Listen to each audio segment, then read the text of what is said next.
नमस्कार. Marathi book club चॅनलमध्ये तुमच्या सर्वांचं मनापासून स्वागत. आज आपण वाचणार आहोत माणूस जसा विचार करतो, जेम्स ॲलन यांचं आंतरराष्ट्रीय बेस्टसेलर बुक, ज्यामध्ये माणूस जसा विचार करतो आणि हृदयातून निघालेले उद्गार अशा 2 भागांमध्ये याचं विभाजन झालेलं आहे. तर आपण माणूस जसा विचार करतो यामधलं पहिलं प्रकरण वाचूया. विचार आणि चरित्र. असे म्हणतात की मनुष्य जशा प्रकारचा विचार करतो तशाच प्रकारचा बनतो. हा विचार जीवनाच्या सर्व अंगाने व्यापून आहे. आपल्या प्रत्येक दशेला आपले विचार कारणीभूत आहेत. प्रत्येक कृतीवर त्याची छाप उसवते. मनुष्य तंतोतंत तसाच बनतो जसा तो विचार करतो. त्याचे चरित्र त्याच्या विचाराचा परिणाम असतो. एक वृक्ष जसा एक बी पासून बनतो, बी शिवाय बनू शकत नाही, अगदी तसाच मनुष्यानं केलेल्या प्रत्येक कृतीच्या मागे अप्रत्यक्ष स्वरूपात विचाररूपी बीज असते. विचाररूपी बीजाशिवाय तशा प्रकारचे कार्यच होऊ शकत नाही. हा नियम आपल्याकडून सहज किंवा आधीच पूर्वनियोजित म्हटल्या गेलेल्या कार्याच्या संदर्भातही लागू आहे. जितका तो ठरवून केलेल्या कार्याला लागू पडतो. विचाराने बहरून येणे हे त्याचे कार्य आहे. सुख आणि दुःख त्याला असलेली फळे आहेत. म्हणून मनुष्य आपल्या निसर्ग नियमानुसार कधी गोड तर कडू फळ प्राप्त करतो. मनात वास करणाऱ्या विचाराने आपल्याला घडवलेलं असतं.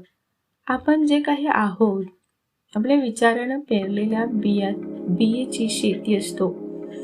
मनुष्याच्या मनात वाईट विचार असतील तर त्याच्यासोबत दुःख अशा प्रकारे मागे मागे येते की जणू बैलाच्या मागे त्याच्या गळ्यातील घंटी. कुणी जर विचारांच्या पावित्र्याला जपून ठेवले तर निश्चितच प्रसन्नता त्याचा पाठलाग अशा प्रकारे करते जणू त्याची सावली. प्रकरण 2.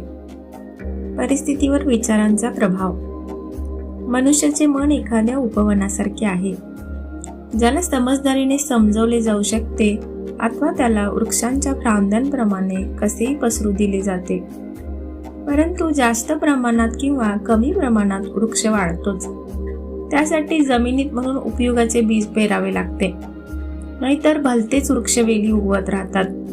नको असलेल्या वृक्षवेली मोठ्या प्रमाणात पैदा होतील आणि परिस्थितीतील आणि अशा प्रकारे नको असलेले वृक्षवेलीच मोठ्या प्रमाणात वाढतील. माळी जसा आपल्या बागेत जमिनीची निगा राखतो, नको असलेले गवत रोपटे काढून टाकतो आणि पाहिजे असलेली फुले रोपटे जगवतो, वाढवतो, अगदी तसेच सर्व खराब नको असलेली अशुद्ध विचारांची खुरपण करीत राहून मनुष्याला आपल्या मनरूपी बागेला सुंदर ठेवले पाहिजे आणि पूर्णत्वाच्या दिशेने योग्य, उपयोगी आणि शुद्ध फळे, फुलेरूपी विचार ठेवून त्याची देखभाल करायला हवी. ही प्रक्रिया करीत राहिल्याने उशिरा का होईना मनुष्याला याचा बोध होतो की आपल्या आत्मरूपी बागेचा प्रमुख माळी तोच आहे आणि आपल्या जीवनाचा मार्गदर्शक देखील. विचारांचे हे नियम त्यांच्या अंकुरित होतात की कशा प्रकारे विचारांची शक्ती आणि मनाचे तत्व त्याच्या चरित्र, परिस्थिती आणि नशिबाला घडवण्यात आपलं योगदान देते आणि या संदर्भात त्याची समजदारी दिवसेंदिवस वाढत जाते. विचार आणि चरित्र एकच आहेत आणि ज्या प्रकारे केवळ वातावरण आणि परिस्थितीच्या द्वारे स्वतःला अभिव्यक्त करू समजल्या जाऊ शकते, अगदी त्याचप्रकारे मनुष्याच्या बाहेरील दशा त्याचे आंतरिक दशेला प्रकट करते. याचा अर्थ असा नाही की एखाद्या वेळी मनुष्याची परिस्थिती त्याच्या चरित्राच्या संदर्भात पूर्ण संकेत देऊ शकेल, परंतु परिस्थिती त्याच्या आतील महत्त्वपूर्ण विचार तत्वांसोबत मजबूत जोडलेली असते की त्यावेळी त्याच्या प्रगतीसाठी ती अपरिहार्य असते. अस्तित्वाच्या नियमानुसार प्रत्येक मनुष्य ज्या ठिकाणी आहे त्या ठिकाणी योग्यच आहे. ज्या विचाराला त्याने आपल्या चरित्र स्वीकारले आहे तेच त्याला त्या ठिकाणी घेऊन आले आहेत. तसेच त्याच्या जीवनाच्या व्यवस्थेत योगायोग नावाची काही भानगडच नाही. उलट हा सगळा नियमाचा परिणाम आहे, ज्यात कधी चूक होणार नाही. हे त्याच्यासाठी अगदी तितके सत्य आहे जितके की आपल्या सभोवतालचे वातावरण समाधानी आहे. आणि त्याच्यासाठी देखील जे आपल्या वातावरणासोबत ताळमेळ ठेवत नाहीत. एक प्रगतशील आणि विकासशील प्राणी म्हणून मनुष्य जेथे आहे हे शिकण्यासाठी असतो की तो विकसित असावा आणि कोणत्याही परिस्थितीत जसाच्या तसा तो स्वतःच्या फायद्यासाठी आध्यात्मिक पाठ वाचत जातो. तो परिस्थिती समाप्त होत जाते आणि दुसऱ्या परिस्थितीला जागा दिली जाते. जोपर्यंत मनुष्य स्वतःला बाह्य परिस्थितीमुळे अनियंत्रित पाणी समजतो तोपर्यंत परिस्थितीकडून मार खात. परंतु ज्यावेळी त्याला जाणीव होते की त्याच्यात सृजनात्मक शक्ती आहे जी आपल्या दडलेल्या माती आणि बीजाला असा आदेश देऊ शकते ज्यात परिस्थिती उत्पन्न होते, त्यावेळी खऱ्या अर्थाने तो स्वतःचा मालक बनतो. प्रत्येक व्यक्ती ज्याने वेळेच्या ज्या कोणत्या वेळेसाठी आत्मनियंत्रण आणि आत्मशुद्धीचा अभ्यास केला आहे त्याला माहीत असतं की परिस्थिती विचारातून उत्पन्न होते, कारण की त्याने लक्षात घेतलेले असते की त्याच्या बदललेल्या मनोदशेच्या योग्य प्रमाणात त्याच्या परिस्थितीत बदल होतो. ही गोष्ट इतकी योग्य आहे की ज्यावेळी मनुष्य इमानदारीने आपल्या चरित्रामधील उणीवा कमी करण्याचा प्रयत्न करतो आणि गतीने विशिष्ट प्रगती करतो, त्यावेळी तो तीव्रतेने एकानंतर एक चढ उतार अनुभवतो. आत्मा त्या गोष्टीला आकर्षित करतो जिला तो रहस्यमय स्वरूपात आपल्या आत आश्रय देतो. तो त्याच्यासोबत स्नेह जडतो आणि त्याला घाबरतो देखील. तो आपल्या ठरलेल्या आकांक्षेच्या सर्वोच्च अवस्थेला पोहोचतो आणि आपल्या बेलगाम इच्छेच्या पातळीपर्यंत खाली येतो. परिस्थिती ते साधन आहे ज्यामुळे आत्मा स्वयाला प्राप्त करते. प्रत्येक बीजरूपी विचार ज्याला पेरले जाते किंवा ज्याला मनामध्ये लपवून ठेवले जाते आणि वाढ होऊ दिले जाते, तो तेथे आपली मुळे मजबूत करायला सुरुवात करतो आणि वेळी अवेळी कार्यान्वित होतो किंवा संधी आणि परिस्थिती तिचा हात दाखवते. चांगल्या विचारांचा चांगला परिणाम वाईट विचारांचा वाईट परिणाम होत असतो. बाह्य परिस्थितीचे जग विचारांच्या आतील जगाप्रमाणे आकार घेतं. सुखद आणि दुःखद या दोन्ही बाह्य दशा व्यक्तीच्या मूलभूत कल्याणाचं कारण बनतं. आपण स्वतः पेरलेल्या धान्याची कापणी करणारा मनुष्य सुख आणि दुःख दोन्हीही शिकवतो. अंतर्मनाच्या त्या कामना, आकांक्षा आणि विचारांचे अनुगमन करताना ज्याद्वारे तो दूषित कल्पनांच्या तावडीत सापडून स्वतःला शिक्षा देतो, मनुष्य शेवटी आपल्या बाह्य जीवनात त्याची पूर्तता करतो आणि यशस्वी होतो. विकास आणि तडजोडी प्रत्येक ठिकाणी कराव्याच लागतात. मनुष्य जेलमध्ये किंवा भिकाऱ्यांच्या टोळीत नशीब किंवा परिस्थितीमुळे नाही जात, तर आपल्या अधम इच्छा आणि भ्रष्ट विचारांच्या मार्गावर चालून जातो. किंवा कोणी पवित्र मानसिकतेचा व्यक्ती बाह्य शक्तीच्या दबावाला बळी पडून अपराधांच्या दलदलीमध्ये सापडत नाही, तर अपराधी विचार त्याच्या मनात अनेक दिवसांपासून घर करून बसलेले असतात आणि एखाद्या दिवशी अशा विचाराला बाहेर पडायला संधी मिळते. परिस्थिती मनुष्याला घडवत नाही. परिस्थिती केवळ त्याच्यातील विचाराला सामोरं येण्यासाठी पोषक वातावरण निर्माण करते. जोपर्यंत व्यक्तीचा झुकाव अनैतिक बाबींकडे नसतो, तर अशा बाबी घडतच नाहीत ज्या त्याला दुराचार आणि त्याच्या परिणामस्वरूप वेदनेकडे ढकलला जाते. किंवा सद्गुणांच्या आकांक्षाचा निरंतर पोषण केल्याशिवाय मनुष्य अचानक सदाचाराच्या मार्गावर चालायला प्रेरित होऊन पवित्र सुख शांती प्राप्त करू शकतो. म्हणून मनुष्य स्वतः या विचाराचा मालक आणि अधिकारी बनून आपल्या स्वतःचा निर्माता, आपल्या परिस्थितीचा रचनाकार आणि त्याला आकार देणारा ठरतो. जन्माच्या वेळी देखील आत्मा आपोआप येते. भूतलावरील जीवन प्रवासात प्रत्येक वेळी परिस्थिती त्या योगायोगाला आकर्षित करते किंवा अपवित्रता त्याची स्वतःची शक्ती किंवा कमजोरीच्या प्रतिबिंबाला जाहीर करते.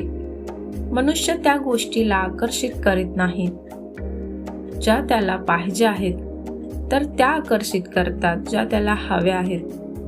त्याची सनक, भ्रांत आणि महत्वाकांक्षा प्रत्येक पावलावर निष्फळ होतात. परंतु त्याचे आंतरिक विचार आणि इच्छांचे पोषण त्यांचे स्वतःचे चांगले किंवा वाईट विचाराने होते. आपल्या अंतिम क्षणाला आकार देणारी दिव्यता आपल्यात स्वतः आतमध्ये आहे आणि तोच आपला स्वयं आहे. मनुष्याने स्वतःला बेड्याने जखडून ठेवले आहे. विचार आणि कर्म भाग्याचे कारागीर आहेत. ते अधम असल्याने मर्यादित करतात. ते स्वातंत्र्याचे फिरस्ते देखील आहेत. उदात्त असल्याने ते मुक्ती देतात. मनुष्याला ते नाही मिळत जो त्याची इच्छा किंवा याचना करतो.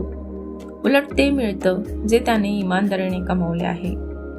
त्याची इच्छा आणि याचना त्यावेळी ऐकल्या जाते आणि पूर्ण होते ज्यावेळी विचार आणि कर्मासोबत त्यांचा ताळमेळ स्थापित होतो. हे वास्तव समजून घेतल्यावर परिस्थितीसोबत लढण्याला काय अर्थ उरतो? याचा अर्थ असा आहे की मनुष्य निरंतर बाह्य परिस्थितीच्या विरोधात विद्रोह करतो. पण ज्यामुळे हा विद्रोह आहे तो त्याने त्याच्या हृदयात जतन करून ठेवला आहे. ते कारण चेतन दोषाचे रूप घेऊ शकत नाही किंवा एक अचेतन कमजोरी, परंतु ते काही का असे तो त्याच्या मालकाच्या प्रत्येक प्रयत्नाच्या मार्गात मुद्दाम अडथळा आणतो आणि त्याच्या उपचारासाठी मोठ्याने बोंबाबोंबही करतो. मनुष्य आपली परिस्थिती सुधारण्याच्या संदर्भात चिंतित आहे, परंतु स्वतःला सुधारावयास तो तयार नाही, म्हणून तो बंधनात राहतो. जो मनुष्य स्वतः फासावर चढण्यास घाबरत नाही तो उद्देश पूर्ण करायला कधी चुकणार नाही. जे करायचं त्याने ठरवलं आहे ही बाब लौकिक गोष्टींना देखील तितकीच लागू होते.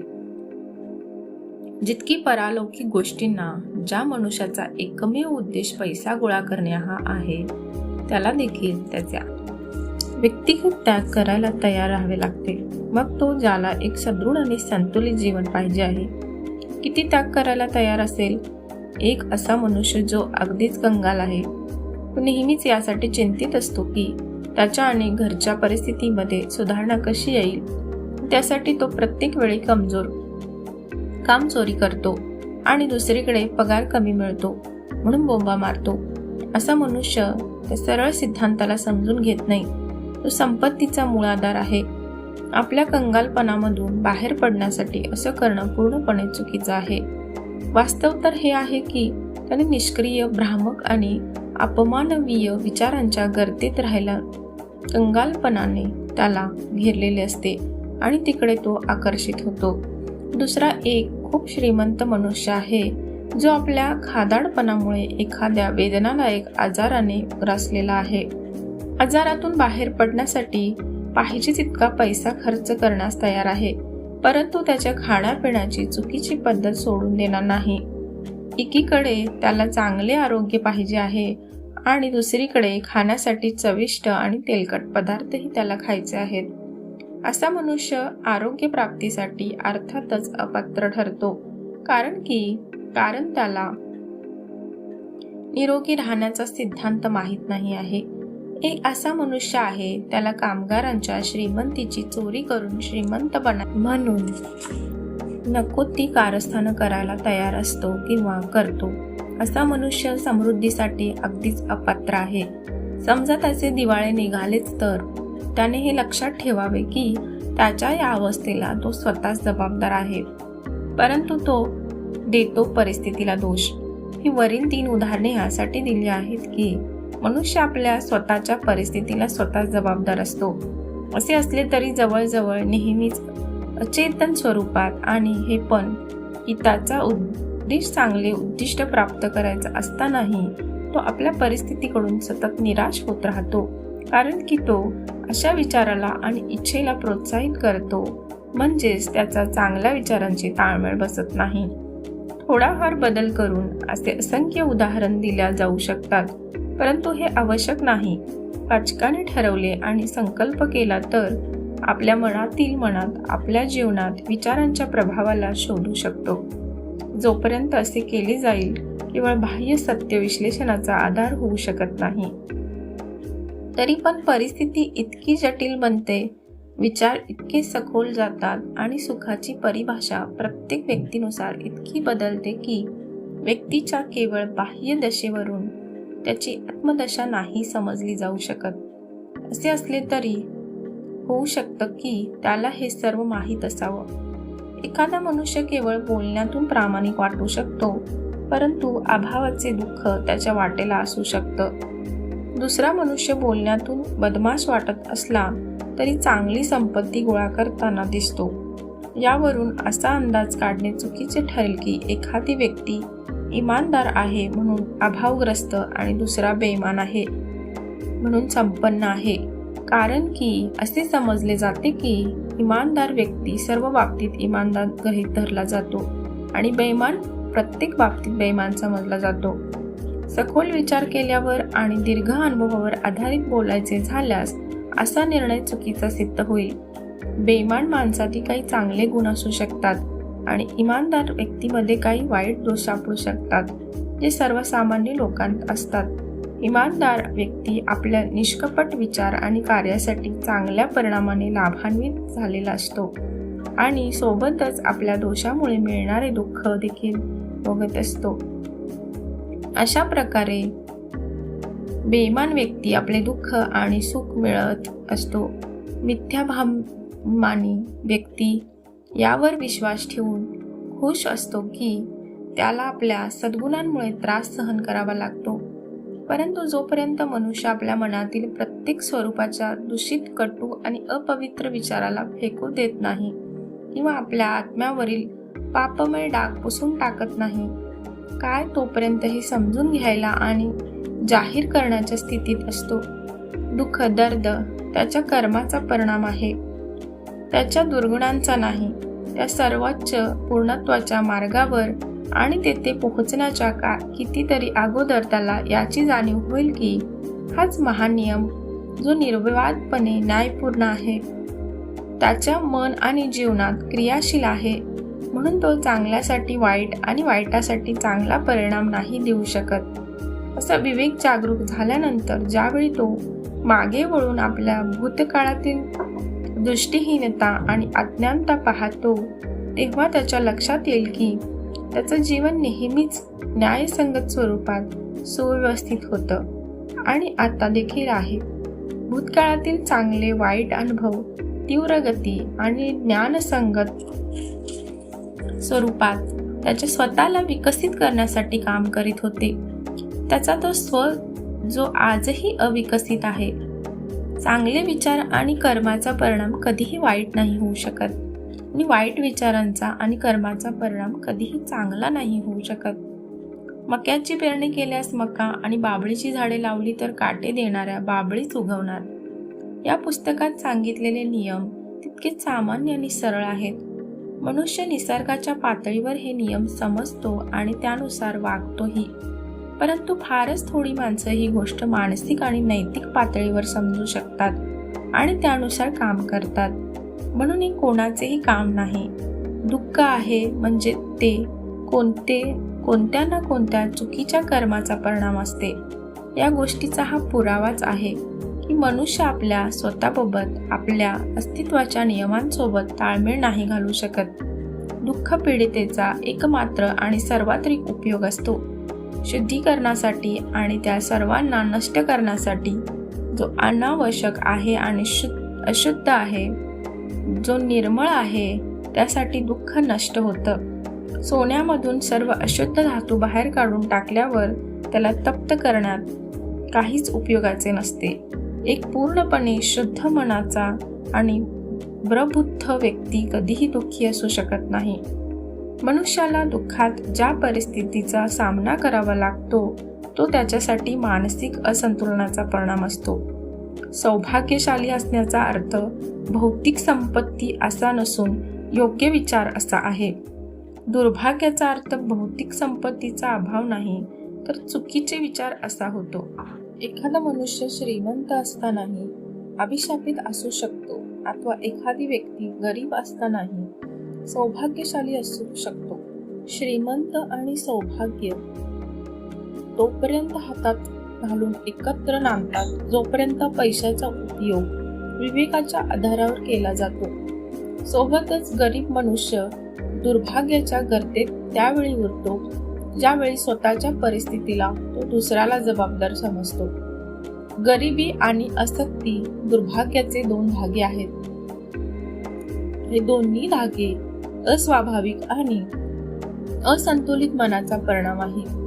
जोपर्यंत मनुष्य निरोगी, संपन्न आणि प्रसन्न असत नाही, तोपर्यंत खऱ्या अर्थाने अनुकूल अवस्थेला येत नाही.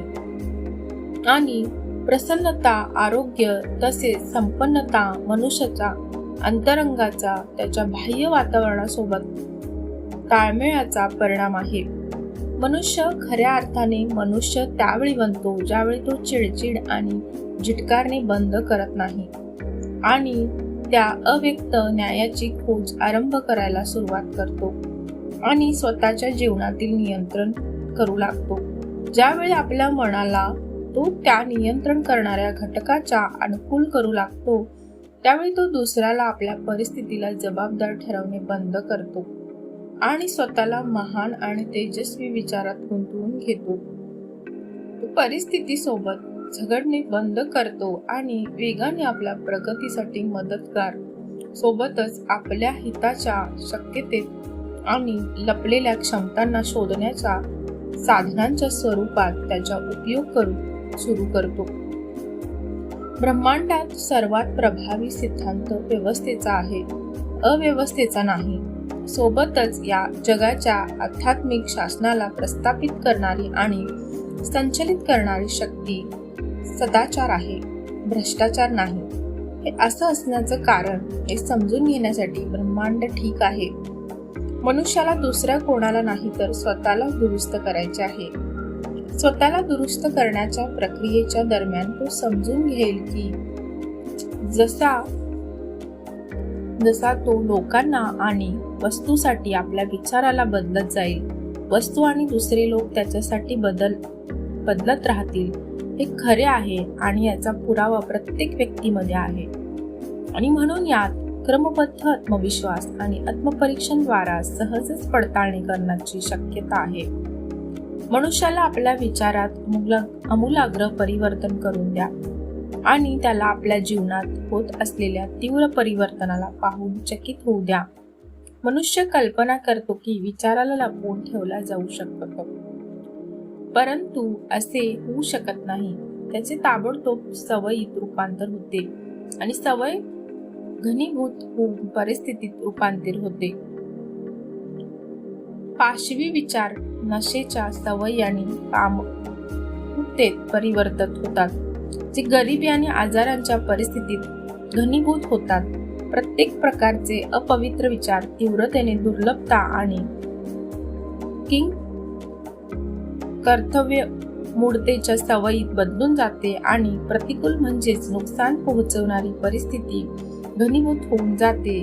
भीती, शंका आणि द्विधा कमजोर अनिश्चयाच्या सवयीत बदलून जातात, ज्या असफलता, दारिद्र्यात आणि गुलामीपूर्ण निर्भरतेमध्ये घनीभूत होतात.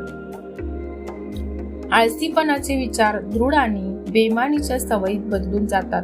तसेच अनियमितता आणि भिकारपणाच्या परिस्थितीत घनीभूत होतात. घृणापूर्ण आणि दंडात्मक विचार दोषारोपण आणि उग्रतेच्या सवयीत बदलून जातात, जो नंतर नुकसान आणि अत्याचाराची परिस्थिती घनीभूत होतात. सर्व प्रकारचे निरोगी विचार स्वार्थीपणाच्या सवयीत बदलून जातात, तर जवळजवळ दुःख परिस्थितीत घनीभूत होतात. दुसरीकडे प्रत्येक प्रकारचे सुंदर विचार कृपा आणि दयाळूपणाची सवय धारण करतात. जो विचार सदाभावपूर्ण आणि सुखदायक परिस्थितीचे स्वरूप धारण करते, शुद्ध विचार आत्मसंयम आणि आत्मनियंत्रणाच्या सवयी धारण करतात. शांती आणि चिरशांती परिस्थिती धारण करते. बहादुरी, आत्मविश्वास आणि निर्णायक विचार पुरुषोचित सवयीचे रूप धारण करते. यश, विपुलता आणि स्वतंत्र परिस्थितीत बदलून जातात. ऊर्जापूर्ण विचार स्वच्छता, परिश्रमाच्या सवयीचे रूप धारण करते, जो आनंददायी परिस्थितीत बदलून जातो. कोमल आणि क्षमाशील विचार कोमलतेच्या सवयीचे रूप धारण करतात, जो संरक्षणात्मक आणि परिशिक्षित परिस्थिती बदलून जातात. प्रेमपूर्ण आणि स्वार्थरहित विचार निस्वार्थी सवयीचे रूप धारण करून स्थायी संपन्नता आणि खऱ्या समृद्धीच्या परिस्थितीचे रूप धारण करते. चांगल्या किंवा वाईट विचारांची विशेष शृंखला अशीच चालू राहील तर ती चरित्र आणि परिस्थितीवर आपला प्रभाव दाखवल्याशिवाय राहत नाही. असे असले तरी मनुष्याला परिस्थितीची निवड नाही करता येत, परंतु आपल्या विचाराची निवड करून तो निश्चित आपल्या परिस्थितीला आकार देऊ शकतो. प्रत्येक मनुष्याच्या ज्या विचाराला निसर्ग समाधानी करण्यास मदत करतो, ज्यांना तो अधिक प्रेरणा देतो, तसेच चांगली किंवा वाईट दोन्ही प्रकारच्या विचाराला तीव्र गतीने विकसित होण्याची संधी देखील बहाल करतो. मनुष्याला आपल्या दोषयुक्त विचारातून मुक्त होऊ द्या. सर्व जग त्याच्याकडे स्नेहपूर्ण होऊन त्याची मदत करण्यास तयार होतात. मला आपले कमजोर आणि दूषित विचाराला दूर करू द्या. मग पहा, त्याच्या दृढ संकल्पासाठी मदत करायला प्रत्येक पावलावर अनेक संधी समोर येतील. त्याला चांगल्या विचाराला प्रोत्साहित करू द्या आणि कोणीही दुर्दैवी त्याला गरिबी आणि लज्जास्पदे सोबत जोडू शकणार नाही. हे जग निरनिराळ्या रंगाने सजलेले क्लाइडोस्कोप किंवा बहुदर्शी आहे, जो आपले निरंतर बदलत्या विचारांची अतिसंवेदनशील समायोजित प्रतिमा वेळोवेळी आपल्या समोर ठेवतो. तर तुम्ही तेच बनणार जे तुम्हाला बनायचे आहे. असफलतेचा त्याचा मिथ्या आनंद घेऊ द्या. त्या निर्दोष शब्द वातावरणात, परंतु आत्मा त्याला तिरस्कृत करून मुक्त आहे. हे आकाश आणि वेळेला जिंकून घेते. संधीरूपी त्या बढाईखोर छलियाला भीती घालत आणि परिस्थितीचा हुकुमशहाला आदेश देऊन मुकुट खाली ठेव. सेवकांची जागा घे. मानवीय इच्छा, दृश्य शक्ती, अमर आत्म्यांची संतान कोणत्याही उद्देशासाठी कशातून मार्ग काढू शकतो, मग तो ग्रॅनाइटने बनवलेला असला तरी. काळ लोटल्याने धैर्य गमावून बसू नका. फक्त प्रतीक्षा करा. समजदारीने ज्यावेळी आत्मा उठून आज्ञा देते, देवी देवता देखील पालन करतात तत्परतेने. प्रकरण 3. निरोगी विचार आणि त्याचा शरीरावर परिणाम. शरीर मनाचा सेवक आहे. ते मनाच्या क्रियाकल्पांचा पालन करतं. मग ते स्वतःहून निवडल्या गेल्या असतील किंवा स्वतःच व्यस्त करण्यात आले असतील. अनैतिक विचारांचा परिणाम म्हणून शरीर वेगाने आजारी आणि कमकुवत होण्याच्या दिशेने वाटचाल सुरू होते. सुंदर आणि नैतिक विचारांचा परिणाम म्हणून शरीर तरुण चिरतरुण राहण्याची शक्यता असते. आजार आणि निरोगी या सारख्या अवस्था मनाचा भाग असतात. रोगट विचार रोगट कर्माला जन्म घालतात आणि निरोगी विचार निरोगी कर्माला जन्माला घालतात. असे समजण्यात आले आहे की भीतियुक्त मन मनुष्याला पिस्तूलच्या गोळीने मारणाऱ्या व्यक्ती इतके वेगाने ठार करते आणि खरोखरच हजारो लोकांना ठार करू लागले आहेत. अगदी हळूहळू आजार त्यांना होतो जे आजारांच्या विचाराने ग्रासले आहेत. चिंता तात्काळ पूर्ण शरीराच्या मनोबलाच्या तोडून आजारांचा मार्ग मोकळा करते. रोगी विचार लवकरच आपल्या स्नायूतंत्राला छिन्न विछिन्न करून टाकतात.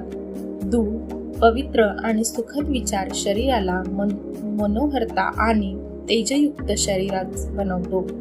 शरीर एक कोमल आणि प्लास्टिक अर्थात सहज लवचिक होणारा यंत्र आहे, जे सहज त्या विचारांवर प्रक्रिया देतं, ज्यामुळे ते प्रभावित होतं आणि विचारांच्या सवयी आपले चांगले किंवा वाईट प्रभाव त्यावर दाखवून देईल. मनुष्य जोपर्यंत दूषित विचार प्रसारित करत राहील तोपर्यंत त्यात प्रवाहित होणारे रक्त अशुद्ध आणि विषारी असेल. छलकपटाने मुक्त हृदयातून स्वच्छ शरीर आणि विशुद्ध जीवन बनवतो. कुलसित मनातून भ्रष्ट शरीर आणि कुलसित जीवन उत्पन्न होतं. विचार, कर्म, जीवन आणि अभिव्यक्तीचा झरा आहे. या झऱ्याला पवित्र बनवा आणि सगळं काही पवित्र होईल. जोपर्यंत मनुष्य आपल्या विचाराला नाही बदलून टाकणार तोपर्यंत अन्न पदार्थात बदल करून उपयोगाचे नाही. त्यावेळी त्याला स्वादिष्ट भोजनाची अपेक्षा नाही राहत. शुद्ध विचाराने शुद्ध सवयी म्हणतात. ते तथाकथित संत जे स्नान करीत नाहीत त्यांना संत म्हणणे निरर्थक आहे. तो ज्याने आपल्या विचाराला शुद्ध करून दृढता प्रदान केली आहे त्याला नुकसान पोहोचवणाऱ्या सूक्ष्म जीवना महत्त्व नाही द्यायचे. तुम्ही स्वतः तुमच्या शरीराची सुरक्षा करणार असाल तर तुम्ही आपल्या मनाला जागृत ठेवा. तुम्ही नवीन जीवन जगू इच्छित असाल तर प्रथम आपल्या मनाला स्वच्छ करा. द्वेष, ईर्ष्या, निराशा, विवादित विचार शरीराच्या आरोग्याला आणि तेजाला कमी करून टाकतात. अप्रिय चेहरा अचानक नाही जन्माला येत, तर वाईट विचारांचा परिणाम म्हणून आकाराला येतो. सुरकुत्या ज्या चेहऱ्यावर बिघडून टाकतात त्याचं कारण आहे मूर्खता, दुर्वासना आणि घमेंड. मी 6-9 वर्षाच्या एका महिलेला ओळखतो जिचा चेहरा एका निरागस मुलीसारखा लोभस भासतो. आणखी एक व्यक्ती आहे ज्याचं वय मध्यम आहे पण मी त्याच्या चेहऱ्यावर असंख्य चिंता असल्याचं दिसतं. पहिले उदाहरण मधुर आणि खुश राहण्याचा परिणाम आहे, तर दुसरे उदाहरण दुर्वासना आणि असमाधानी असल्याचे. आपल्याला तोपर्यंत मधुर आणि हितकारी ठिकाण मिळणार नाही जोपर्यंत आपण आपल्या खोलीत हवा आणि सूर्यप्रकाशाने मुक्तपणे येऊ देत नाही.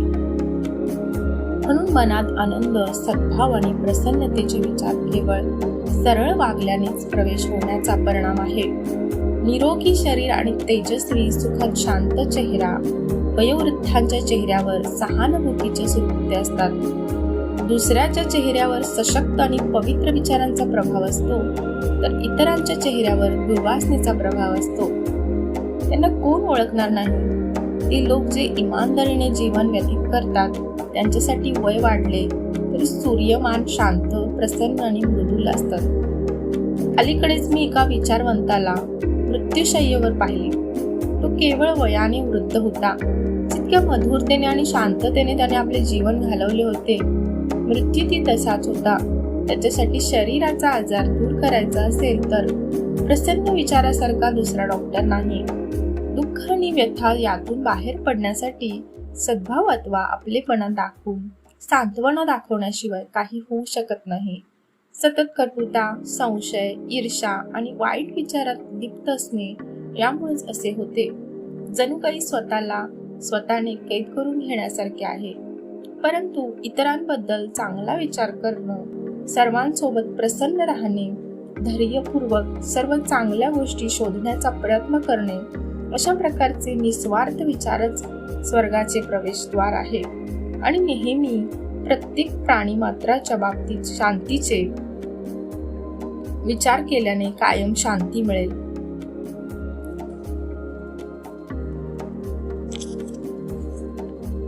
प्रकरण 4 विचार आणि उद्देश. जोपर्यंत विचाराला उद्देशासोबत जोडला जात नाही, काही प्राप्त केला जाऊ शकत नाही.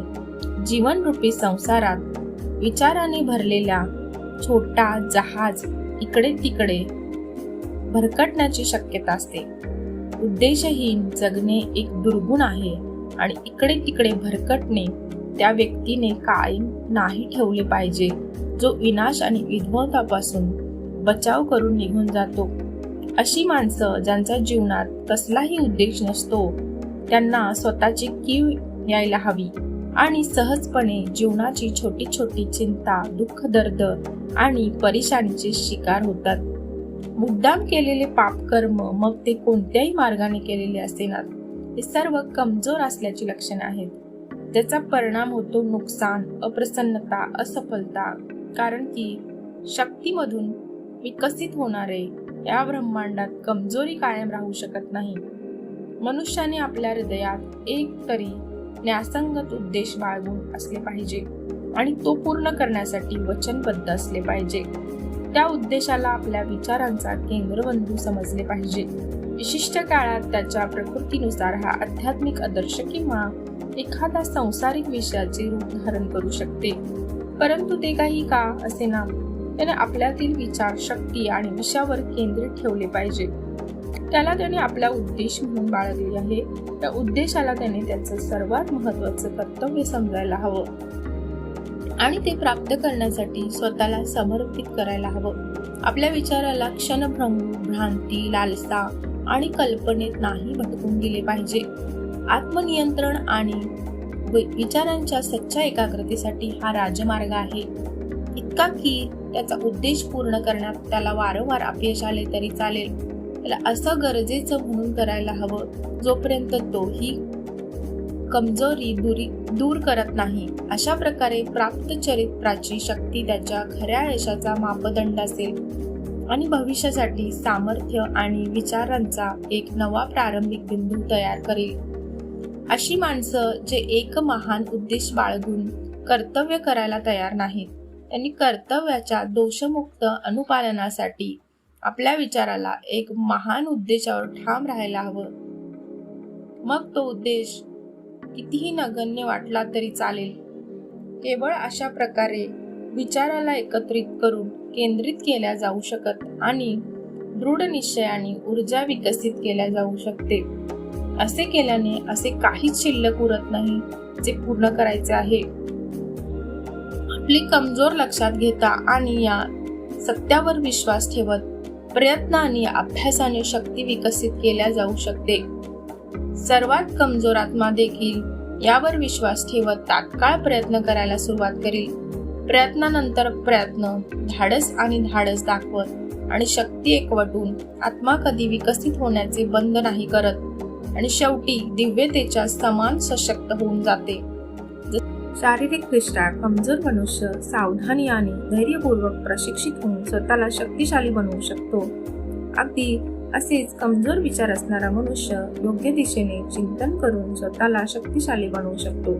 उद्देशहीन तसेच कमजोरी दूर करण्यासाठी आणि संकल्पासहित विचार करण्यासाठी शक्तिशाली लोकांच्या श्रेणीत प्रवेश करायला हवा. जी माणसं अपयशाला केवळ एक अभ्यासाचा विषय समजतात, सर्व गोष्टींना यशस्वी होण्यासाठी उपयोगात आणतात. जे पूर्ण अंगाने विचार करतात, न घाबरता प्रयत्न करतात आणि सशक्तपणे कार्याला पार पाडतात. आपला उद्देश समजून घेतल्यावर त्याला प्राप्त करण्यासाठी मनुष्याने इकडे तिकडे न पाहता एक मार्ग निवडायला हवा. ते विघटनकारी विचार आहे जो प्रयत्नाला दशाहीन करतो, त्याला वेडेवाकडे करून प्रभावहीन आणि बेकार करून टाकतो. संशय आणि भीतीच्या विचाराने कोणतेही काम पूर्ण होत नाही किंवा केल्या जाऊ शकते. ते सदा अपयशाकडे घेऊन जातात. उद्देश पूर्ण करण्यासाठी शक्ती आणि ऊर्जा पाहिजे असते आणि ज्यावेळी शंका आणि भीती एकत्र येतात त्यावेळी कोणताही दृढ संकल्प कोसळून पडतो. या ज्ञानामुळे की आपण हे काम करू शकतो, इच्छाशक्ती आपोआप येते. शंका आणि भीती या ज्ञानाची सर्वात मोठी शत्रू आहे आणि तो जो त्याचा अंत नाही करू शकत, जो त्यांना प्रोत्साहन देतो, स्वतःला प्रत्येक ठिकाणी अपयशी ठरवतो, तो ज्याने शंका आणि भीतीवर विजय प्राप्त केला आहे आणि अपयशावर मात केली आहे. प्रत्येक विचार ऊर्जेने पूर्णपणे असते आणि प्रत्येक कठीण प्रसंगाचा सामना धाडसाने करून समजदारीने त्यावर विजय मिळवला जातो. त्याचा उद्देश योग्य वेळी ठरवला जातो, यशस्वी होतो आणि असे फळ येते जे कोणत्याही वादळाने गळून पडत नाही. जे विचार उद्देशाला बांधलेले आणि परिपूर्ण असतात ते नवनिर्माणाची शक्ती बनतात. असा मनुष्य जो ही गोष्ट जाणतो तो मात्र स्थिर विचार आणि चंचल उत्तेजनाचा साठा न राहता काही उच्चतर आणि सशक्त बनायला तयार असतात. तो जो असे करतो तो सचेत राहून समजदारीने आपल्या मानसिक शक्तीला नियंत्रण करणारा बनतो. प्रकरण 5, कामगिरीत विचारांची भूमिका. ते सगळं काही जे मनुष्य प्राप्त करतो किंवा जे प्राप्त करण्यात अपयशी ठरतो ते सगळं सरळ त्याच्या विचारांचा परिणाम असतो. खरे सांगायचे तर व्यवस्थित जगात संतुलन नसण्याचा अर्थ आहे पूर्णपणे विनाश, ज्यात व्यक्तिगत जबाबदारी परिपूर्ण असायला हवी. मनुष्याची कमजोरी आणि शक्ती, पवित्रता आणि अपवित्रता स्वतःची असायला हवी, दुसऱ्या कोणाची नाही आणि त्यांना केवळ त्याच्याद्वारेच बदलल्या जाऊ शकते. त्याची परिस्थिती देखील त्यानेच निर्माण केलेली असते, दुसऱ्या कोणी नाही. त्याचं दुःख आणि त्याचा आनंद आतून निर्माण होते. तो जसा विचार करतो तसं घडतो. जसा विचार करणे तो चालू ठेवतो तो तसाच राहतो. एकदा बलवान मनुष्य दुसऱ्या दुर्बल व्यक्तीची मदत तोपर्यंत नाही करू शकत जोपर्यंत तो व्यक्ती स्वतः मदत घ्यायला तयार नाही. पण हे ठीक होईल की कमजोर व्यक्तीने बलवान होण्याचा प्रयत्न करावा. आपल्या स्वतःच्या प्रयत्नाने ही शक्ती प्राप्त करायला हवी जी त्याच्याकडे नसते. त्याच्या परिस्थितीला त्याच्याशिवाय दुसरा कोणीही बदलू शकत नाही. मनुष्यासाठी असा विचार करणे आणि म्हणणे खूप सोपे आहे. अनेक जण गुलाम असतात कारण त्यांच्यात एक मनुष्य अत्याचारी आहे. आपल्याला अत्याचार करणाऱ्या व्यक्तीची चीड असायला हवी. आता तरी पण काही लोकांमध्ये हा निर्णय बदलून टाकण्याची प्रवृत्ती वाढत चालली आहे की त्यांनी म्हणावे एक मनुष्य अत्याचारी आहे कारण की अनेक जण गुलाम आहेत. जर आपल्याला गुलामांची चीड असायला हवी. वास्तव हे आहे की अत्याचारी आणि गुलाम अज्ञात सहभागी आहेत आणि त्यात जर भर म्हणून ते एकमेकांना त्रास देत आहेत. वास्तवात ते स्वतःलाच त्रास देत असतात. आदर्श ज्ञान पीडितांच्या कमजोरीत आणि अत्याचार करणाऱ्यांच्या शक्तीचा दुरुपयोग दोन्हीत नियमांची कार्यवाही पाहतो. आदर्श प्रेम दोन्ही परिस्थितीत अपरिहार्य दुःख पाहून कोणाचीही निंदा करत नाही. आदर्श करुणा अत्याचारी आणि पीडित दोघांनाही गळ्यात लावते. असा मनुष्य ज्याने कमजोरीवर विजय मिळवला आहे आणि तमाम स्वार्थपूर्ण विचाराला दूर केले आहे, तो ना अत्याचारी असतो ना पीडित. तो स्वतंत्र असतो. मनुष्य केवळ आपल्या विचाराला दुरुस्त करून विचाराची पातळी गाठू शकतो, विजयी होऊ शकतो. आपल्या विचारांना उत्पन्न करणाऱ्याला विरोध केल्याने तो कमजोर, दयनीय आणि दुःखी होतो. मनुष्याने कोणतीही गोष्ट प्राप्त करण्यापूर्वी, मग ती संसारिक असो, त्याला आपल्या पाशवी विचारावर विजय मिळवायचा लागेल.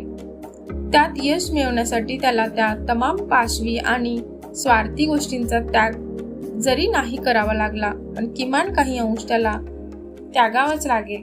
तो मनुष्य ज्याचा पहिला विचार पाशवी आहे, तो व्यक्ती कोणताही विचार डोके ठिकाणावर ठेवून करेल. कोणतीही योजना तयार करू शकत नाही. तो त्याच्यातील अनंत शक्यता ओळखू शकत नाही किंवा त्याचा विकासही करू शकत नाही किंवा कोणतीही जबाबदारी पूर्ण करू शकत नाही. आपल्या विचाराला धाडसपूर्ण नियंत्रण न केल्यामुळे तो अनेक गोष्टींना नियंत्रित नाही करू शकत आणि गंभीरपणे पार पाडण्यात येणारी जबाबदारी नाही घेऊ शकत. तो स्वतंत्रपणे कार्य करण्यास सक्षम नाही आहे किंवा स्वतःच्या बळावर ही काही करू शकत नाही. उलट तो ज्या विचारांवर विश्वास ठेवतो तितकाच तो मर्यादित राहतो. त्याग केल्याशिवाय कोणतीही प्रगती किंवा कार्य होऊ शकत नाही. मनुष्याची प्रगती याच्यावर अवलंबून आहे की त्याने किती पाशवी विचारांचा त्याग केला आहे आणि आपल्या संकल्प आत्मनिर्भरतेला शोधून आपल्या मनाला आपल्या योजनेच्या विकासासाठी केंद्रित करतो. तो आपल्या विचाराला जितके उत्पन्न करतो तितकाच तो सदाचार, इमानदार आणि पुरुषयुक्त बनतो आणि तितकी अधिक सफलता मिळते. त्याचे कार्य तितकेच सुखदायी आणि टिकाऊ बनेल. हे ब्रह्मांड लोभ, बेमान, खोट्या आणि कारस्थानी लोकांच्या बाजूने नाही आहे. जे वास्तविक पातळीवर अनेकदा सिद्ध झाले आहे. ते खऱ्या आणि इमानदार लोकांची मदत करते. प्रत्येक युगाच्या महान शिक्षकाने वेगवेगळ्या शब्दात हेच सांगितले आहे. या गोष्टीचा पुरावा दिला आहे आणि समजून घेण्यासाठी मनुष्याला आपले विचार उत्पन्न करून स्वतःला जास्तीत जास्त सदाचारी करण्यासाठी कटिबद्ध व्हावे लागेल. बौद्धिक कार्य त्या विचारांचा परिणाम आहे जे ज्ञानाच्या शोसाठी अथवा जीवन आणि निसर्गात सौंदर्य आणि सत्याच्या संदर्भात समर्पित आहे. कधी कधी अशी कामगिरी अभिमान आणि महत्वाकांक्षा यांच्या सोबत संबंधित असते, परंतु हे त्या विशिष्टतेचा परिणाम नसतो, तर दीर्घ काळापर्यंत केलेल्या कठीण प्रयत्न तसेच पवित्र आणि निस्वार्थ विचाराचा स्वाभाविक परिणाम असतो. पवित्र इच्छेची पूर्तता ही आध्यात्मिक कामगिरी आहे जी उन्नत आणि महान विचारांच्या संकल्पनेत निरंतर असते, जो प्रत्येक शुद्ध आणि निस्वार्थ वस्तूत असते. ज्या प्रकारे सूर्य आणि चंद्र आपलं कार्य करतात, निसंशय असा मनुष्य आपल्या चरित्रात विवेकशील आणि उदात्त बनतो आणि प्रभावशाली तसेच सौभाग्यशाली अवस्थेला पोहोचतो. कोणत्याही प्रकारची कामगिरी प्रयत्नाचा परिणाम आणि विचाराचे प्रतिबिंब असते. आत्मनियंत्रण, संकल्पना, परिशुद्धता, नीतिपारायणता आणि योग्य दिशादर्शित विचारांच्या मदतीने मनुष्याचा उद्धार होतो. मनुष्य संसारात उच्च कोटीचे यश संपादन करू शकतो आणि आध्यात्मिक क्षेत्रात देखील उंचीवर पोहोचू शकतो. परंतु अभिमानी, भ्रष्ट आणि स्वार्थी विचाराला आपल्यावर स्वार होऊ दिले तर पुन्हा तो दुर्बलता आणि दुर्दैवाच्या गर्दीत कोसळतो. योग्य विचारामुळेच विजयाला कायम ठेवल्या जाऊ शकते. यशाच्या बाबतीत खात्री बाळगल्याने काळजी घेतल्या जात नाही आणि लवकरच अपयशाच्या दिशेने वाटचाल सुरू होते. सर्व कामगिरी, मग ती व्यावसायिक, बौद्धिक किंवा आध्यात्मिक क्षेत्रातील असो, तो निश्चितच विचारांचा परिणाम असतो. ज्याला तोच एक नियम लागू आहे आणि एकच पद्धत, त्यात फरक केवळ कामगिरीच्या विषयाचा असतो. तो जो कमी प्राप्त करू इच्छितो त्याला कमी त्याग करावा लागेल आणि ज्याला अधिक पाहिजे आहे त्याला अधिक त्याग करावा लागेल आणि ज्याला सर्वोच्च प्राप्ती करायची आहे त्याला महान त्याग करावा लागेल. प्रकरण 6. परिकल्पना आणि आदर्श. स्वप्नद्रष्टा जगाचा उद्गारक असतो. ज्याप्रमाणे अदृश्य जग सृष्टीला नियंत्रण करत असते, अगदी त्याप्रमाणे आपल्या तमाम वेदना, गुन्हे आणि गृहीत कार्यामुळे मनुष्य आपल्या एकमेव दृष्ट्या व्यक्तीच्या सुंदर दृश्याने भारावलेला असतो. मनुष्य आपल्या स्वप्नदृष्टीला विसरू शकत नाही. तो त्याच्या आदर्शावर चालून त्याला कायम ठेवतो. तो त्याच्या कर्माच्या स्वरूपात जिवंत राहतो आणि तो त्यांना त्या वास्तविक स्वरूपात जाणत असतो, जिला तो एक दिवस पाहिलं आणि समजून घेईल. निर्माता, मूर्तिकार, कवी, पैगंबर, संत, ऋषी हे सर्व परलोकाचे सृष्टीकर्ते आहेत. स्वर्गाचे वस्तुकार विश्व त्यामुळे सुंदर आहे कारण की लोक याचा भाग राहिलेले आहेत. त्याशिवाय संघर्ष करणारी मानवता नष्ट होऊन जाईल. जो आपल्या हृदयात परिकल्पना आणि उच्च आदर्श प्रस्थापित करतो तोच एक दिवशी त्यांना साकार करू शकतो. कोलंबसने आणखी एका जगाची कल्पना केली आणि तिला शोधून काढले. कोपर्निकसने आणि विश्व आणि विस्तृत ब्रह्मांडाची परिकल्पना केली आणि ते सिद्ध करून दाखवले. भगवान बुद्धाने निष्कलंक सौंदर्य तसेच उत्तम शांतीपूर्ण आध्यात्मिक जगाची कल्पना केली आणि त्यात प्रवेश देखील केला. आपल्या स्वप्नाला उराशी बाळगा, आपल्या आदर्शाचे जतन करा, आपल्या हृदयाला उत्साहित करणाऱ्या संगीताला कवटाळून बसा, कारण की आपल्या मनात आकार घेत असलेली सुंदरता, आपल्या विचाराला आच्छादित करणारं माधुर्य तसेच सर्व आनंददायी परिस्थिती यात विकसित होईल आणि स्वर्गीय वातावरणाचा विकास होईल. या सर्व गोष्टींच्या बाबतीत तुम्ही प्रामाणिक असाल तर शेवटी आपल्या जगाची निर्मिती होईल. इच्छा बाळगण्याचा अर्थ आहे ते प्राप्त करणे, आकांक्षा ठेवण्याचा अर्थ आहे ते मिळवणं. काय मनुष्याची किमान इच्छा पूर्ण होईल आणि त्याची पवित्र अभिलाषा प्रोत्साहनाच्या आशापोटी मृत होऊन जाईल. वाक्य असे नाही, मागा आणि मिळवा. या संदर्भात इच्छेची अशी दशा कधी नसू शकते. उदात्त स्वप्नांची कल्पना करा. तुम्ही जसे स्वप्नांची कल्पना करता तसेच बनता. भविष्याची तुमच्या कल्पनेत या गोष्टीची आशा आहे की तुम्ही एक दिवस काय होणार आहात. तुमच्या आदर्श या गोष्टीची भविष्यवाणी आहे की शेवटी तुम्ही काय करणार आहात. सर्वात मोठं स्वप्न एक दिवशी एक स्वप्नच होतं. इतकं मोठं वडाचं झाड, पण ते एक दिवशी खूप छोटं आणि बीज स्वरूपात असतं. अनाकोंडा कितीही मोठा असो, जन्माला येण्यासाठी त्याला छोट्या अंड्यात राहूनच प्रतीक्षा करावी लागते आणि आत्म्याच्या उच्चतम कल्पना शक्तीमध्ये एक जागृत फरिश्ता जीव ओततो. स्वप्न वास्तवात एक कल्पना आहे. आपली परिस्थिती प्रतिकूल असू शकते, परंतु आपण जर एखाद्या आदर्शाला डोळ्यासमोर ठेवले आणि ते मिळवण्याचा प्रयत्न केला तर परिस्थिती फार काळ प्रतिकूल राहत नाही. आपण आपल्या मनातील स्वप्नांचा प्रवास करीत असताना बाहेर अवचल नाही राहू शकत. हे उदाहरण आहे एका तरुणाचे जो गरीब आणि श्रमाच्या खाली दबलेला आहे. कोणत्याही प्रकारच्या कार्यासाठी उपयोगाचा नाही, प्रशिक्षित नाही आणि ज्याला दीर्घ काळापासून अशा ठिकाणी काम करावे लागत आहे ज्या ठिकाणी वातावरण आरोग्यासाठी ठीक नाही. तरी पण तो चांगल्या गोष्टीची कल्पना करीत आहे. तो बुद्धिमत्ता, नवीनाचा शोध, अनुग्रह आणि सौंदर्याच्या संदर्भात विचार करतो. तो जीवनाच्या आदर्श परिस्थितीबाबत कल्पना करून त्याला मानसिकदृष्ट्या निर्माण करतो. प्रशस्त स्वतंत्रता आणि विस्तृत कार्यक्षेत्राची परिकल्पना त्यावर आपला अधिकार गाजवते. त्याची व्याकुळता त्याला कार्यासाठी प्रेरित करते आणि तो आपल्या उर्वरित सर्व वेळ आणि साधनांना आपल्या अव्यक्त शक्ती तसेच साधनांचा विकास करण्यासाठी वापरतो. लवकरच त्याचं मन याप्रमाणे परिवर्तित होतं की कार्यशाळेत आता त्याचं मन नाही लागत. त्याचं मन आणि त्याची मानसिकता याचा ताळमेळ न बसल्याने त्याच्या जीवनातून अशा प्रकारे निघून जाते की ज्या प्रकारे मनुष्य आपले वस्त्र काढून फेकून देतो आणि संधी निर्माण झाल्यामुळे त्याच्या वाढत चाललेल्या शक्तीच्या कार्यक्षेत्रात योग्य बसते, तो त्यातून नेहमीसाठी बाहेर पडतो.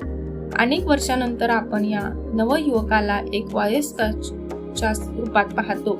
आपण त्याला मनाची काही विशेष शक्तीचा मालक म्हणून पाहतो, ज्याचा उपयोग तो विश्वव्यापी प्रभाव आणि जवळजवळ अद्वितीय शक्तीसोबत करतो.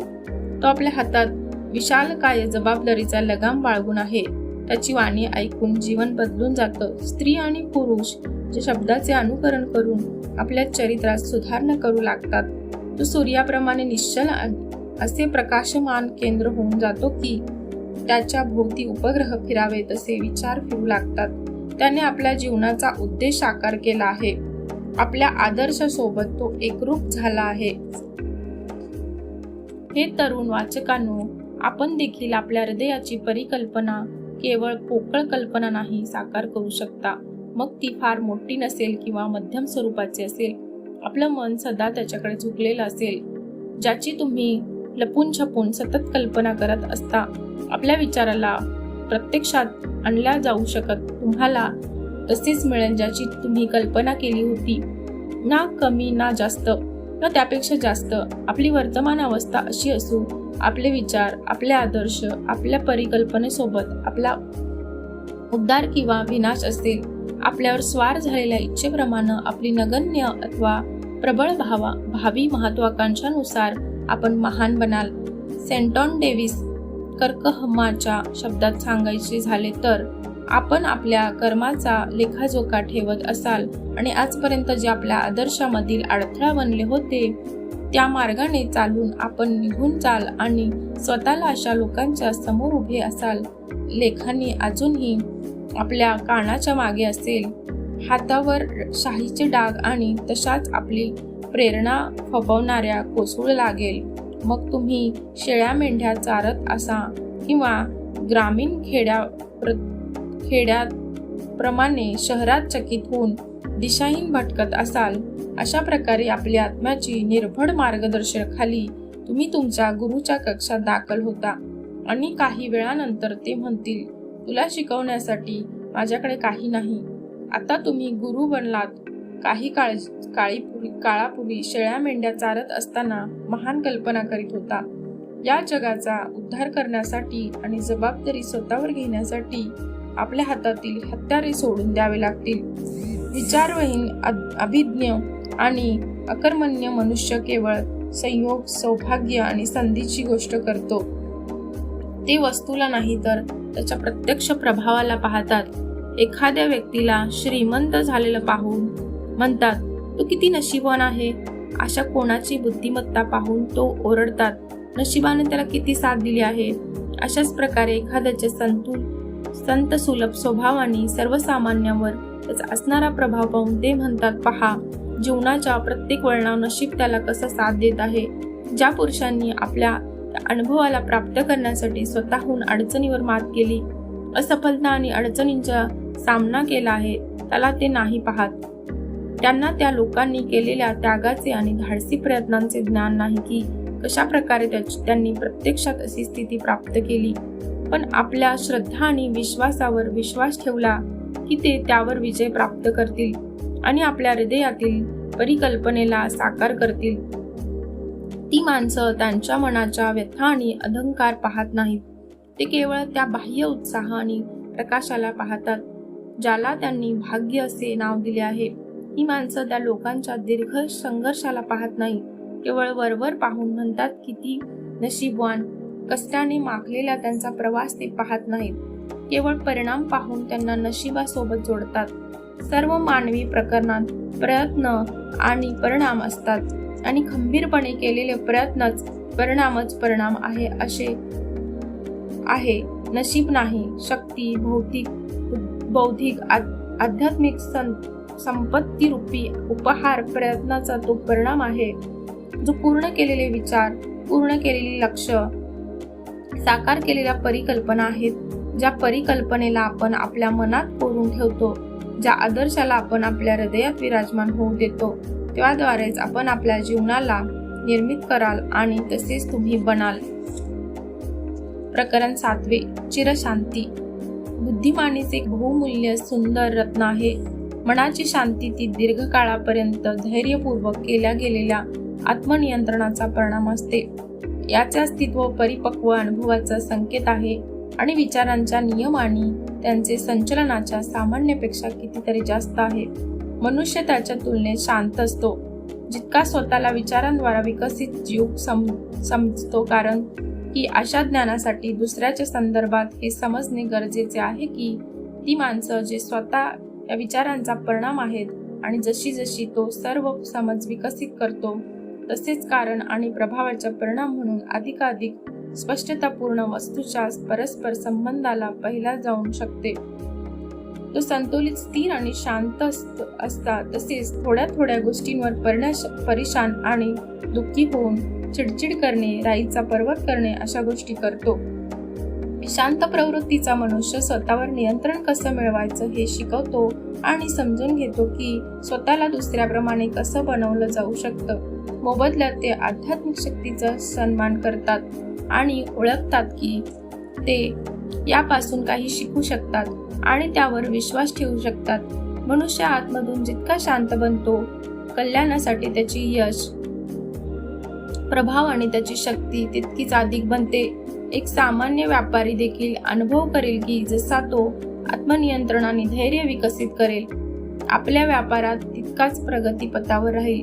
कारण ग्राहक अशा व्यक्तीसोबत व्यवहार करणे पसंत करतात ज्यानं वागणं प्रभावशाली आणि संयमित आहे. शांत आणि प्रभावशाली मनुष्य नेहमी सन्मान आणि कौतुकास पात्र असतो. तो तहानलेल्या धर्तीवर गडद सावलीचा वृक्ष किंवा तुफान आश्रय देणारा पहाडासारखा असतो.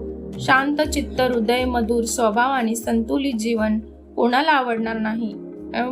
फरक नाही पडत की पाऊस आहे किंवा ऊन आहे वा ज्यांच्या जवळ अशा प्रकारचा आशीर्वाद आहे यांच्यात काय परिवर्तन येत आहे, कारण की ते नेहमीच आकर्षक, मधुर आणि शांत असतात. चरित्राचे ते उत्कृष्ट संतुलन ज्याला आपण चिरशांतता म्हणतो, संस्कृतीचा अंतिम अध्याय आहे. आत्म्याचे फलित आहे तितकेच महत्वाचे आहे जितका की विवेक, जो सोन्यापेक्षा किंवा खऱ्या सोन्यापेक्षा अधिक पाहिजे आहे. एक शांत जीवनाच्या तुलनेत केवळ धनाच्या मागे धावणे किंवा किती निरर्थक आहे. लाटांच्या खाली, सागरी वादळाच्या पलीकडं असे जीवन जे सत्याच्या महासागरात वास करतं, शाश्वत चिरशांतीत. आपण अशा कितीतरी लोकांना ओळखतो ज्यांनी आपल्या जीवनाला भयंकर बनवले आहे आणि आपल्या रागीट स्वभावाने जीवनात त्या सर्व गोष्टींची वाट लावतात ज्या मधुर आणि सुंदर आहेत. ते आपल्या चरित्राचे संतुलन बिघडून टाकतात आणि शत्रूंची निर्मिती करतात.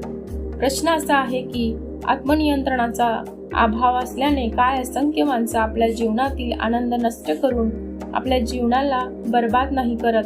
आपल्या जीवनात आपण केवळ त्याच लोकांना भेटतो जे पूर्णपणे संतुलित आहेत आणि ज्यांच्या जवळ ती उत्कृष्ट शालीनता असते जी पुरस्कृत चरित्राचे विशेष लक्षण आहे. हे खरे आहे, मानवता अनियंत्रित वागण्याने उधळते, बेलगाम दुःखाने उत्तेजित होऊन शंका आणि चिंतायुक्त इकडे तिकडे भरकटते. तो जो विवेकशील आहे, ज्याचे विचार शुद्ध आणि नियंत्रित आहेत, आपल्या आत्म्याच्या वादळात आज्ञा पालनासाठी विवश करून टाकतो. सागरी वादळात हेलकावे खाणाऱ्या आत्म्यांनो, तुम्ही कोणत्याही ठिकाणी असा, मग कोणत्याही परिस्थितीत तुम्ही असा, समजून घ्या, जीवनरूपी भवसागरात आशीर्वाद रूपी विभाग स्मित करत आहे आणि आपल्या आदर्शाच्या उज्ज्वल भिंती आपल्या प्रतीक्षेत आहेत. आपले विचार रूपी वल्ह्यावर आपले हात मजबूत ठेवा. आपल्या आत्म्याच्या खोलात आदेश देणारा मालक पहुडला आहे. तो आहे परंतु सुप्त अवस्थेत. त्याला जागृत करा. आत्मनियंत्रण मनोबल आहे, योग्य विचार निपुणता आहे, चिरशांती शक्ती आहे. आपल्या हृदयात हे भाव बाळगून असा, नीरव शांती शांतता कायम ठेवा. अशा प्रकारे भाग पहिला इथे संपला आहे. दुसऱ्या भागात आपण हृदयातून निघालेले उद्गार हे पाहणार आहोत. आतापर्यंत व्हिडिओ पूर्णपणे ऐकल्याबद्दल मनापासून धन्यवाद. आपण दुसरा भाग दुसऱ्या व्हिडिओच्या माध्यमातून पाहणार आहोत. चॅनेलला लाईक करा, शेअर करा, सबस्क्राईब करा आणि मनापासून धन्यवाद.